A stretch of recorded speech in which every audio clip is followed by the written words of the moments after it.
গত ১ মার্চ বিধানসভার বাজেট অধিবেশনে ২৭,৮০৪ কোটি ৬৭ লক্ষ টাকার বাজেট প্রস্তাব পেশ করেছিলেন অর্থমন্ত্রী প্রণজিৎ সিংহ রায়।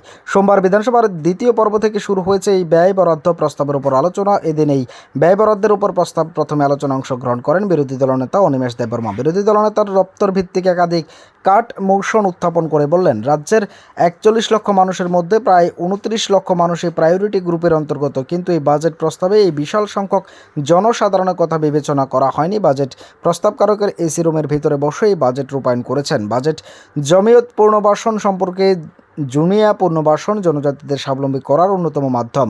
তিনি তথ্য তুলে ধরে বলেন, জনজাতি কল্যাণের বাজেটে ৪.১৮% বরাদ্দ করা হয়েছে, কিন্তু এই টাকার জনজাতিদের স্বাবলম্বী করা যাবে না। রাজ্যের জনজাতিদের ব্যবসার সুযোগ করে দেওয়া হচ্ছে না বলে অভিযোগ তোলেন বিরোধী দলনেতা। অভিযোগ করে জানান, কৃষকদের আয় দ্বিগুণ করার প্রচার করা হলেও বাস্তবে তা হচ্ছে না। বাজেট প্রস্তাবের উল্লেখ নেই। তাই অভিযোগ, কৃষকদের যে কৃষি বিমা দেওয়ার কথা হচ্ছে সেটা সরকারি বিমা নয়, এটি বেসরকারি কোম্পানির বিমা।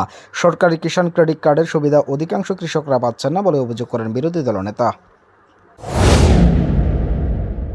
ত্রিপুরায় আমরা 20% স্টেট গভর্নমেন্ট এমপ্লয়িদের দিয়ে দিয়েছি, 26% আমাদের দেয়।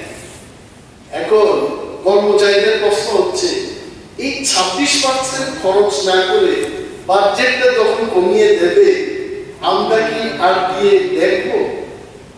মাননীয় পরিষদীয় মন্ত্রী যখন বিরোধী দলনেতা ছিলেন, তৎকালীন বামফ্রন্ট সরকারকে একটা গানের মাধ্যমে উনি প্রতিবাদ করেছিলেন, তোমার দেখা নাই, তোমার দেখা নাই, দিয়ে দেখা হবে না। এটা কর্মচারীদের মধ্যে আতঙ্কের সৃষ্টি হয়েছে।